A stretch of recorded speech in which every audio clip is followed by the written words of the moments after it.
já quero te dar boas-vindas, bom dia. Obrigado pelo carinho, por estar conosco nesse projeto. Né? O rico não é aquele que ganha muito dinheiro, não, porque tem gente que ganha muito dinheiro e gasta mais do que ganha. Né? A solução é ganhar e gastar menos do que você ganha. Aí é a diferença. Tem gente que gasta 50 e ganha 40 mil. Ganha bem pra caramba, não ganha? 40 mil é um baita de um salário. Mas tá bem? Não, tá gastando mais do que ganha. Tem gente que ganha lá seus 3, 4 mil reais, 2 mil reais, de repente consegue administrar a vida de um outro jeito. A solução é essa, né? Tentar adequar aquilo que você tem. Professor Ulisses, seja bem-vindo. Prazer estar contigo aqui no programa. Bom dia. Prazer todo meu, Sidney. Prazer todo meu, amigo telespectador, estar com vocês. E a gente vai aqui falar um pouco de economia com uma linguagem fácil para que você possa entender. E o conhecimento, quando você tira o véu dos olhos e começa a enxergar certas coisas, você começa a achar saídas aonde você não encontrava, né? E eu quero começar com você simplesmente dando a noção da economia. A palavra economia, ela vem de duas palavras do grego, economia. Significa lar. E nomia, gerência, administração. Vou ficar um pouco para cá. Gerência, administração, ou seja, é a forma que você gerencia o seu lar. Seja o seu lar a sua casa, a sua família, seja o seu lar a sua empresa, seja o seu lar, no caso, o nosso município, o nosso estado, o nosso país. Por isso existem 3 agentes econômicos, só para que a gente fique ciente. Ou seja, 3 pessoas que agem sobre a economia. 3 agentes econômicos.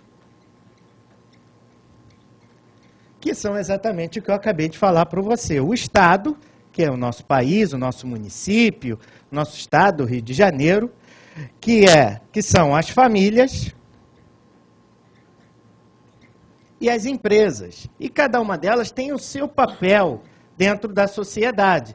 O Estado com as políticas econômicas, as famílias, a forma com que ela vai comprar, com que ela vai gastar no seu dia a dia, e as empresas, que são as ofertas de trabalho, as ofertas de emprego que elas vão oferecer dentro da sociedade. Então, esses 3 agentes, eles agem junto. Agora, sabe o que é interessante, Sidney? É interessante, amigo assinante, que as pessoas acham que economia é muita matemática. Na verdade, economia é uma ciência social. O que significa isso? Que é o estudo do comportamento das pessoas. Por isso que a gente vê, muitas vezes, ações subindo, ações descendo. Muitas das vezes não é pelo desempenho das empresas, mas sim por boatos, por comportamentos, principalmente no mundo globalizado, ou seja, que está tudo interligado. Nós vimos há pouco tempo ter um problema lá, um colapso na China e afetar aqui o nosso país. Então, por que isso? Porque a economia na globalização está toda interligada. E exatamente por falar sobre comportamento é que a gente entende que economia, a gente tem que mudar o nosso comportamento, a forma com que nós lidamos com os nossos recursos materiais, Sidney. Uhum. E como é que faz isso? Como é que a gente se adapta a essa loucura, como você falou, né? Alguém dá um espirro lá na China, o PIB da China é menor do que imaginava, e a gente tem reflexo no mundo todo, a partir dessa globalização, dessa mistura de situações e dos impactos que elas oferecem. Como é que a gente pode proteger, por exemplo, o nosso bolso em casa, nas empresas, dessas oscilações, dessas intempéries, dessas variações todas, professor Ulisses? Olha, proteger pode ser uma palavra até muito forte, mas o que a gente pode realmente fazer é mudar as nossas atitudes. O mundo está sempre mudando. Uhum. Eu costumo dizer como a moda. Chega o verão, você não vai andar de casaco. Você vai botar uma camiseta regata, vai botar uma bermuda. Chega no inverno, começa a chover, vai usar um guarda-chuva. Então, a gente tem que ter instrumentos para que quando as coisas mudam, e devido à tecnologia estão mudando muito rápido, a gente também consiga fazer esse tipo de mudança. Por isso que eu falo que é o estudo do comportamento. A gente tem que estar mudando o nosso comportamento. Desses 3 agentes econômicos, ou seja, que agem sobre a economia, ora, a gente diretamente não tem influência sobre o Estado. A gente tem uma influência, sim, nas eleições, quando a gente faz algumas manifestações, manda e-mail para os políticos, candidatos, dizendo que a gente concorda, tá? As empresas, a gente não tem uma influência quase que zero, tá? Somente nas empresas que nós trabalhamos e dependendo do nosso cargo, mas a gente tem que mudar aquilo que a gente pode, que é nas nossas famílias. A partir de casa. A partir de casa que a gente começa. Exatamente. É o que Gandhi já falava, né? Seja você a mudança que quer ver no mundo. Então, a gente vai lançar um pequeno desafio aqui para o nosso amigo telespectador. Talvez você diga, eu não tenho dinheiro para poupar, não sobra, eu não tenho dinheiro para guardar. A gente vai lançar um desafio para você ir se acostumando, porque comportamento ele precisa ser exercitado, ele precisa ser transformado e mudado aos poucos. Eu não quero que você comece a guardar R$50, R$100 do seu salário, porque você sabe qual é a sua despesa dentro do seu lar e muitas das vezes as coisas fogem um pouco ao controle. O que a gente vai dar agora são dicas para que a gente possa ter o controle dentro do nosso lar, ou seja, pegar a manete, pegar o joystick, pegar o volante e ter o controle do nosso lar. Você, pai de família, você, mãe de família e até você, adolescente, jovem, criança, pode entrar nesse desafio e eu te garanto que em 52 semanas você vai ter um bom rendimento. E a gente vai fazer esse exercício de 52 semanas. Como é que faz isso? Você tem aí... Está na tela. A gente vai lançar esse desafio já na tela. O Eduardo vai mostrar para o público, né, para a gente poder ver como é que é essa história desse desafio para economizar. E aí, ou para ter uma reserva ou para realizar um sonho, né, porque a gente sabe que com o dinheiro na mão fica mais fácil comprar as coisas, né? Você tem descontos, você pode barganhar o preço que você vai pagar, pode chorar aquele desconto um pouquinho maior, em função de estar com o dinheiro na mão. E o comerciante quer o que hoje? Quer ver o fluxo de caixa dele acontecer. E fora as oportunidades que às vezes aparecem, você, poxa, eu não estou com aquele dinheiro para aproveitar aquela oferta. Então, a gente vai preparar você. Está na telinha? Ainda não, Eduardo. Agora tá. Olha lá, tem uma tabela na telinha. Primeira semana, valor depositado, R$1. O que vai acontecer, Sidney, esse desafio é um desafio de 52 semanas para poupar dinheiro. Quase um ano. 52 semanas, chega tanto assim. Se você... O ano tem o quê? O ano são 4 vezes, 53 ou 54 semanas. É um desafio de quase um ano, a grosso modo. Né? Vai ser como se fosse um 14º. Uhum.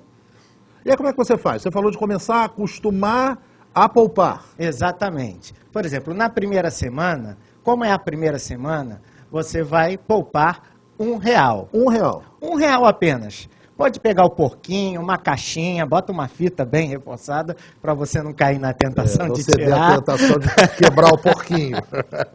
Aí depois na primeira semana R$1. R$1. E aí vai progredindo? Na segunda, R$2. Na segunda semana, R$2. Ou seja, você vai depositar o valor correspondente a cada semana. Tá. Se a semana é uma semana número 4, você vai depositar R$4. Tá. Se for na 30ª semana, você vai depositar R$30. Assim você vai acostumando aos poucos, porque você não vai demandando, tirando bastante dinheiro das suas reservas. R$1 muitas das vezes você está parado no trânsito, compra aquela água, compra aquela bala. R$1 às vezes você nem nota aquela moeda, some.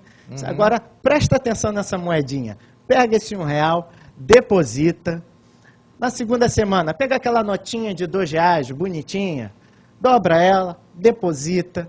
Na segunda semana, na terceira semana, perdão, R$3, assim, progressivamente. Você vai ver que no final do ano, você vai ter, com bases hoje no salário mínimo, muito mais do que um 14º. R$1.378 fazendo essa matemática, e sem isso aí depositado do porquinho. Se você colocar, por exemplo, uma caderneta de poupança, vai ter aquele rendimento que é pequenininho. A poupança, por exemplo, perdeu para a inflação no ano passado, mas, pelo menos, você vai mantendo o poder de compra daquela sua economia, daquele seu dinheirinho que está guardado. Inclusive eu quero guardar até essas dicas para nosso próximo encontro, para a gente falar um pouco de rendimento, de poupança, do que é TR, né? A famosa taxa referencial, inflação, dá algumas definições até para o povo entender, mas eu queria nesse primeiro encontro trazer uma coisa bem básica, para que não venha a complicar a cabeça do nosso telespectador. Por mais que o telespectador compreenda de finanças e diz, isso aí eu posso aplicar em outro lugar. Tudo bem, se você tem esse conhecimento, mas eu quero desafiar você, para que no final de 2016, você possa ter esses R$ 1.352, se não me engano. 376. R$ 376. Ou Desculpa, 78 reais. R$ 1.378. Ora, vai dar para você comprar bastante presente de Natal sem afetar o seu bolso. Então, eu desafio você, 52 semanas. Você pode achar, é muito tempo, mas vai fazendo aos poucos. Vai fazendo tranquilo, marca o dia da semana. Essa semana eu vou depositar aquele dinheiro do desafio. E eu desafio a você a mudar um simples comportamento tranquilo, numa boa, sem estresse, e no final do ano você vai ter esses R$ 1.378. Bacana, o desafio está lançado. Quem aceita o desafio? R$1 na primeira semana, R$2 na segunda, R$3 na terceira e por aí vai. Até na semana número 52, você vai ter que economizar R$52, né? Aí você já vai ter o hábito da economia. De repente você vai verificar aquilo que você pode, no teu dia a dia, dar uma segurada de uma forma ou de outra e economizar. E aí você tem esse dinheiro, R$ 1.378, economizando um pouquinho a cada semana, e aí você realiza o que você quer. Ou deixa lá numa reserva técnica, ou vai comprar alguma coisa, ou vai fazer aquela festa de Natal, vai dar presente para quem você quiser. Boa dica, gostei, professor Ulisses. Até porque a gente viu agora no final do ano de 2015, se a gente tivesse feito esse desafio no ano passado, a gente poderia ter até aquecido mais a economia.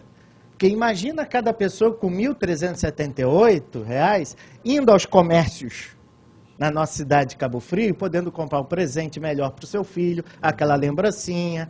Eu lembro, esse ano, em 2015 que passou, eu quase não ouvi falar em amigo oculto. Que é uma coisa que é tradicional no final do ano, em confraternização de empresa, confraternização de família. Então, a gente não vai estar só contribuindo para o que a gente quer, mas vai estar contribuindo numa economia às empresas. E as empresas indo bem, muda até a característica do Estado. Ou seja, a gente tem um poder, sim, sobre a economia, Cid. Verdade.